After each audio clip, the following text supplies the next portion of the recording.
Welcome back to the Pigskin Podcast. I am Ben Pherson. This is Jason Feldman. That was for you, Joe. Big week for high school football. Big week. Can we just skip right to it? We'll just touch on those two other football teams that play here. Talk about that. The land of 10,000 lakes. Vikings dropped a 2-2 after a disheartening day. How about that? We'll say with Cook going down with ACL, which I think most of us watching the game knew the second it happened that's what it was going to be. Yep. It's devastating for this team. It honestly is. Yeah. I mean, he's been all the things we've wanted AP to be the last couple of years with the blocking and being able to catch the ball in the backfield. Running. And I just like his running style too. He's a physical runner. He can run around you if he needs to, but he's physical. It's going to hurt the offense. I guess we need Latavius Murray to step up quickly.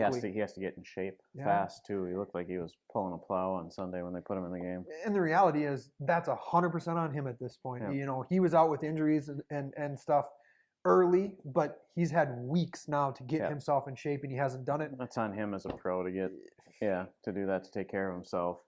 Yep. Yeah, so he's got to be the next. You know, they embrace this next man up thing. We could bring Matt Asiata back. Yeah, right. No. So they got the Bears this week. It's kind of a game where they can't lose. I mean, they really needed to win last week. They cannot lose this week. You can't lose to a team playing a young quarterback like Trubisky, who was announced as the starter this week, which is kind of weird to me because I don't think Glennon was the problem with that team. I mean, there's no talent around him, right? And I don't think he's that bad a quarterback. I think a lot of teams would be very happy to have Glennon, but you can't blame him. You can't blame him. You're right. They have hurt receivers. They got rid of receivers. They just don't have anybody to throw to. Nobody to protect him. Correct. That's a bad combination. Correct. So. Gophers, equally as ugly. I was moving on Saturday, so I didn't get to watch it at all. I didn't watch any of it either, thank goodness. It sounds like we are the lucky ones. Yes, I think so. I think we got off well on that deal. The defense did not step up in big spots in that game, and that's disheartening after the way they had played early on. I think just listening to what's coming out of Coach Fleck's mouth this week, you're going to see some big changes. He's already announced some pretty big personnel changes for Saturday. So my guess is these are changes that he and the staff probably wanted to make at previous times, but when you're 3-0 and you're beating teams by 3 or 4 touchdowns, you can't make those changes. Correct. So they're at Purdue this weekend. Again, I can't say must win at this point of anybody's season, and I don't think any game is a given for this program right now. They don't have enough talent to look past anybody. So, and I think just mentally for the players, this is after letting a game go at home that they should have won, could have won, and it was right there for them to take. This is one that they want to go get because you don't want to drop to 3-2 with the rest of the schedule they have coming up. Yep. All right, let's get to the high school stuff. Let's get to the fun stuff. Probably one of the bigger weeks I remember. We're getting into the best part of it. Yeah, I can't remember being this late in the season with as many big games as we have coming up. 3 5-0 versus 5-0 games. We're going to talk about it a lot in the Post-Bulletin today and some more on Friday. That doesn't get any better. All of them are in the top 10. I think Caston's the lowest ranked out of any of those teams. I think they're 9th. At number 9. And everybody else is basically top 5 in those matchups. We'll be out at all 3 of those 5-0 versus 5-0 games. We absolutely will. You'll be at the game of the week. You're just kind of our good Hugh beat writer at this point. I am. I like it. So you'll be covering. I'm getting comfortable. Right. Found myself a little pad up there to crash when I go to good. Well, now you got to go to Rushford. I was thinking maybe I could just stay with one of the O'Reillys. Not when you're down in Rushford. Not in Rushford, no. Because you're going to be down in Rushford this week. Right. Looking forward to it, too. Beautiful setting. You better. I mean, number 1 versus number 4. It doesn't get much better than that. Yeah. So, well, it does in the 9-man game. I mean, it's number 1 versus number 3. That's pretty close. That's pretty good too. But let's get to our players of the week for last week. A lot of kids with enormous games last week. Ridiculous numbers that we don't see every week. I'll do mine real quick. Hunter Jennings from Triton, easiest. Yeah. It's the easiest pick I've had. 7 touchdowns, school record, shattered the school record. Multiple guys had 5 touchdowns. But he scored 7. And listen to this line. He had 8 carries for 134 yards and 4 touchdowns. 5 receptions for 182 yards and 2 touchdowns.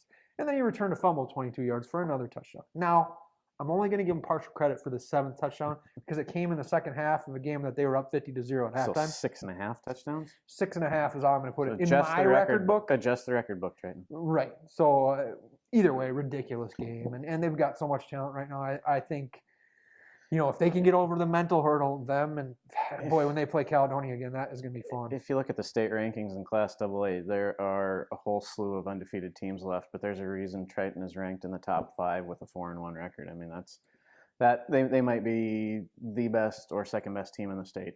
I mean, good luck telling me there's a better team in AA than those 2 teams. Oh yeah, I can't imagine. Period. If there is, I can't wait to see that game happen at some point. And I asked some coaches to compare, who've played Lourdes, because that's who I cover. I said, what would Triton do to Lourdes?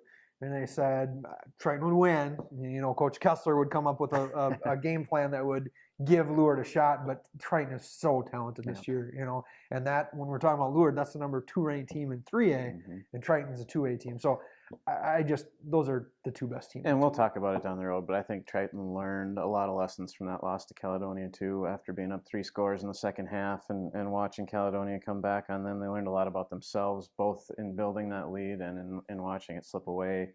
And just assuming that that's probably going to be the rematch, and for that section championship, I can't wait to see what happens when those teams play again. But we got a lot of football before that. Of course. My player of the week, the place I'm headed on Friday, Rushford Peterson. Oh, up to the home team. Well, I could have gone with Goodhue. I could have gone with the team that I cover on a weekly basis. You're beat with Mason Heeman, who ran for 270 yards and 4 touchdowns. But we wrote a lot about Mason last week and a couple weeks ago. I'm going to go with the other running back in Friday's matchup. That's Ethan Sense, the junior from Rushford.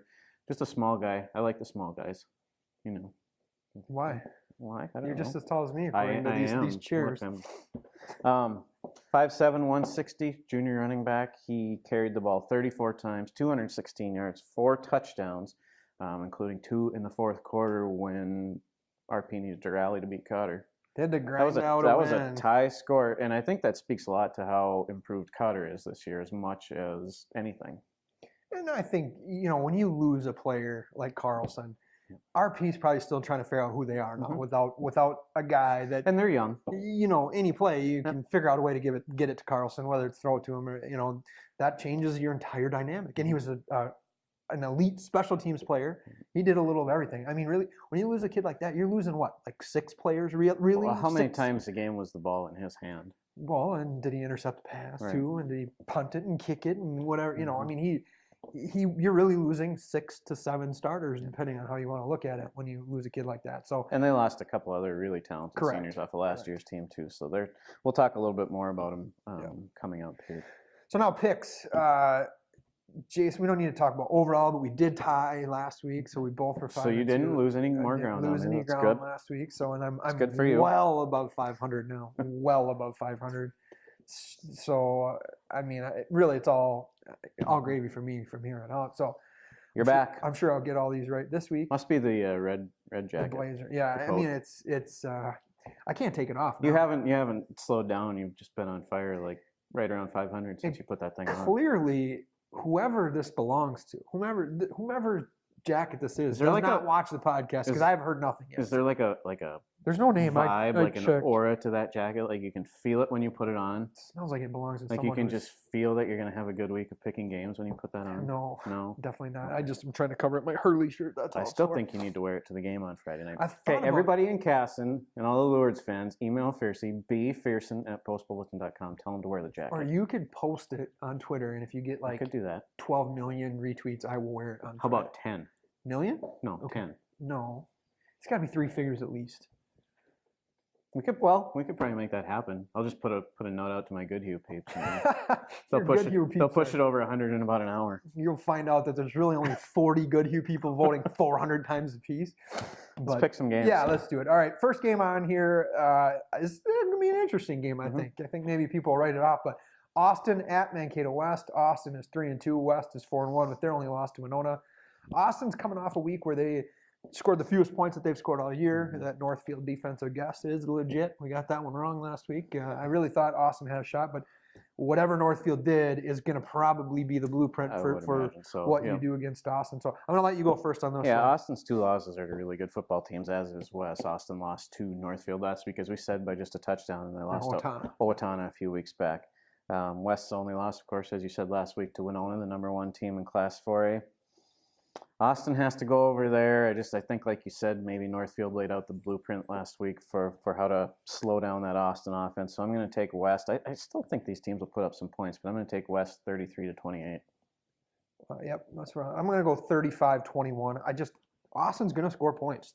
Their offense is legit, and he's got, Hebrink, and he's got multiple weapons. There's a lot of guys in that offense that I'm seeing they're getting college interest too. It's really nice to see that program getting It's been a while over there. It is. And what's funny is I cover hockey over there too, the junior team, the Bruins, and from talking to their coach, he talked about how they had a couple of preseason games on Friday nights. He said, man, it's really hard to get fans out here on Friday nights.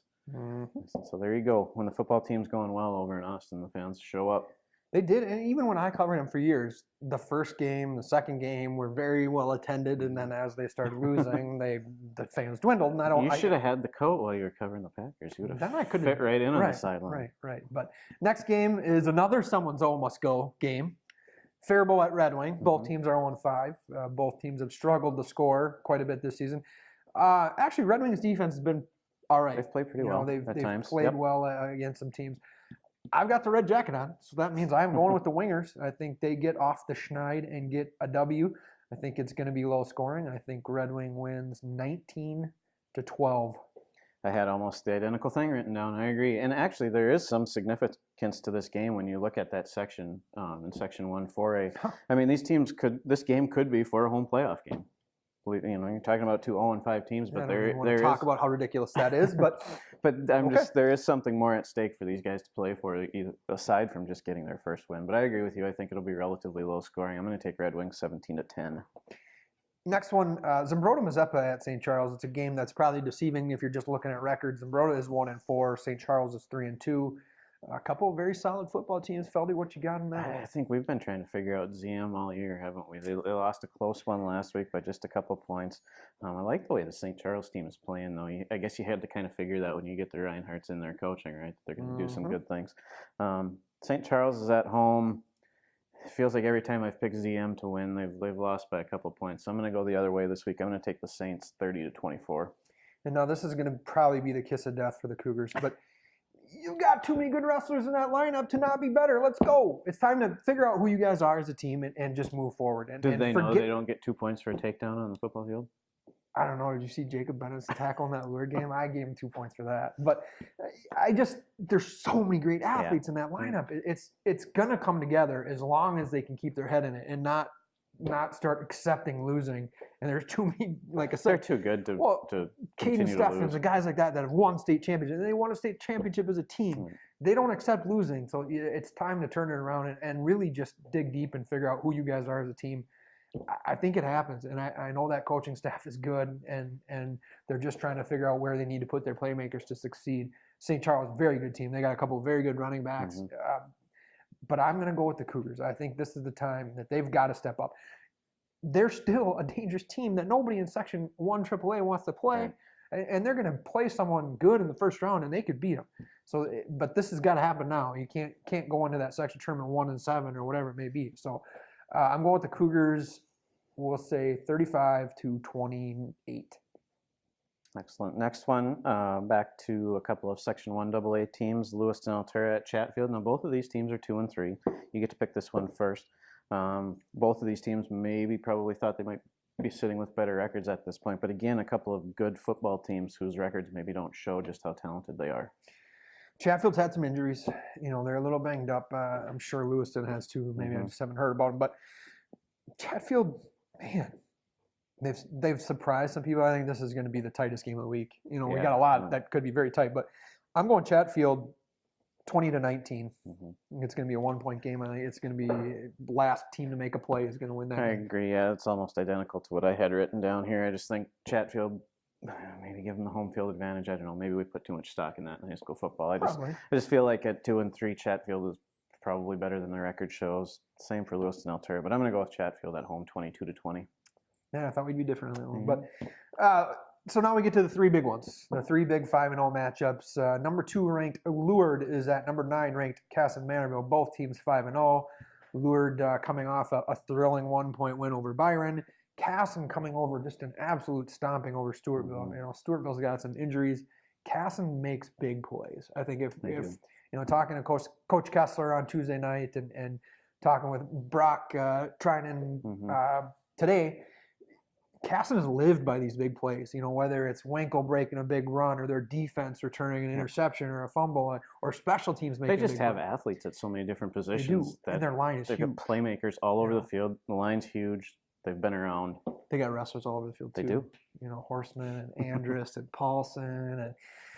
Oh man, I'm glad you have to pick this one first. Yeah, we've talked at times this year about Lourdes being a slow starting team, and I'm not sure they can afford to have that happen again this week. They scored on their first possession last week, yes. So maybe they're off the schneid there, huh? Either way, I don't know. I can't bet against this Casson team. Can't pick against them. I've watched them play the first game of the year. Like we've touched on all the things that we really like about them: the size along their line, their veteran leadership, a quarterback who's in his second year of running that option. I'm going to take Cam. Third year. Yeah, for Winkle. Right, for Winkle, third year. I think we talked about Coach Kessler and the game plans that he can put together, and I think Lourdes keeps it close, but KM wins 24-18. I think when you look at Casson, there's no way last year's game doesn't stick in their craw. Lourdes, they went on to win a state title, so obviously they're a very good football team, but Lourdes blew out Casson in Rochester and shouldn't have. I mean, Casson was not that much, if anything, they were even teams, and Lourdes turned that into a blowout. It's got to stick in their craw, and at the same time, I just see a mental block with some teams when they play Lourdes. Like they give them kind of like the Twins and the Yankees. Maybe they give them a little too much respect for what they're doing. But the thing that Lourdes has going for it is they run the offense too. Yep. They run the option too. So they get to practice against it. They practice against it. Mm-hmm. Not too hard to put that in for their scout team since that's all they do all the time. When Lourdes struggles, they usually struggle against a spread team that throws 4 receivers out there, and they don't do that in practice. So and we've talked about it in recent weeks too, but this week is Casson Manorville's homecoming, and they have a huge day of festivities going on over there. It's distracting. Starting at 9 in the morning. I know I'm not saying anything negative about the football team or that's going to affect them anyway, but we know it can with some teams. The beautiful thing about this game is, win or lose, it doesn't affect either team, right. Truthfully. It's not a section game, and really, when you look at how those two sections break down, it's not going to alter either of their seeding, honestly. So that said, I'm going with the Eagles. I think Kessler comes up with a game plan and his coaching staff. Boy, do they play off each other well. They've got a nice thing going with that entire coaching staff and those kids. Listen, you're absolutely right. If they start slow, they will lose this game. Mm-hmm. If they fall behind and they have to throw, when they aren't forced to throw, when they throw at the right time, they're very effective. And Leary is coming around on that aspect. So I'm going to go with the Eagles. 35-31, barn burner. Should be a good one. I'll be there. Now the next one, game of the week. I'll be there. Goodhue, obviously, game of the week. We said game of the week already. So Goodhue game of the week. The Goodhue game of the week. Goodhue, number 4 in Class A. They're 5-0. Rushford Peterson, number 1 in Class A, 5-0. Rushford has not played the schedule Goodhue has so far, right. So that I don't know that we truly know what Rushford is yet. We're going to find out on Friday, that's for sure. Feldy, you got to go first. Or no, I got to go first. You go first on this one. I'm absolutely going with the Wildcats. They are on a roll, and they defensively, they gave up some points against Blooming, which was a little surprising to me. But and they're probably going to give up some points on Friday. I don't think they're going to give up that many points. I really don't. I think Goodhue. 2 good defenses. It is 2 good defense, but I'm going to go Goodhue 21-7. I think it's going to be a tight, low-scoring game, but I see the Wildcats coming out on top. Yeah, you mentioned the points that Goodhue gave up last week against Blooming. Blooming marched down the field, scored on his first drive, and it was like a switch flipped after that. I don't know if it was the coaches making adjustments, if it was the players gathering together amongst themselves and saying, we're not going to let that happen again. But they were locked down the rest of the way. I think Blooming scored 1 more touchdown in the fourth quarter when they were throwing the ball all over the place, trying to rally from behind. But from talking to these 2 coaches, both of them used the exact same analogy. They said looking at the other team is like looking in a mirror. Mm-hmm. The lines aren't very big, but they're strong. They have a lot of really talented skill position players, running back, quarterback, on both sides. The biggest difference here is that RP is a little bit younger. They've got some new guys stepping into key spots who maybe haven't been through these type of big games like the Goodhue players have. And the last 3 games between these teams have been decided by a total of 11 points, 1 score each time. So that tells you how close these games have been. And I'm with you. I don't think it's going to be a track meet by any means up and down the field. But I'm going to stick with Goodhue, go with the experience. I think the Cats win 28-20. And then the last one, Spring Grove at Houston. This may be the best of them all. Number 1 versus number 3, and really you could go number 1 and number 2, and you wouldn't get any argument from me. It is Houston's home game. It is. Me first. What do you got, Phil? Yeah, it is you first. If you notice, I absolutely strategically did this. Well, I've been voting Spring Grove number 1 in the polls all season for a reason. So you're going Houston? Right. No. Spring Grove had that big win against Cleveland right off the bat to start the year. They haven't slowed down, and until somebody beats them, I'm going with the Lions, but it's not going to be easy. It'll be close, high scoring, like all the good 9-man games seem to be. I'm going to take the Lions 42-34. See, I'm going similar, but I'm going even higher scoring, because I can and because it doesn't matter. And actually, I should get at least double credit for last week because I got the Goodhue score exactly correct. Exactly. That's amazing. I know. Could you give me some? Casey Ryan pointed it out to me. I like Casey Ryan. You're a good man. I got to go Spring Grove. They're so talented this year, but I really do think it's going to be a shootout, and really it might be who has the ball last. So I'm going to go with Spring Grove 64. I like it. Houston 60. Okay, well, I'm just glad I don't have to type in the box score in that case. I know. I don't know if Ruff or Limbeck is covering it, but it's going to be a brutal. I better reserve a little extra space on that page for that box score. But hey, if you care about high school football, so many good games this week. Get to a game on Friday. I don't care if you're in Houston or Rushford or Caston. I don't care if you go to Red Wing. It's going to be a competitive game. I'd say just get in your car and drive until you see some lights. Yeah, I'm excited for Friday night. I'm excited to see scores on Friday. I'm going to be on the sideline trying to get scores all the time. So it's going to be a fun night. So thank you for watching. Get to a game on Friday night, and we will see you next week.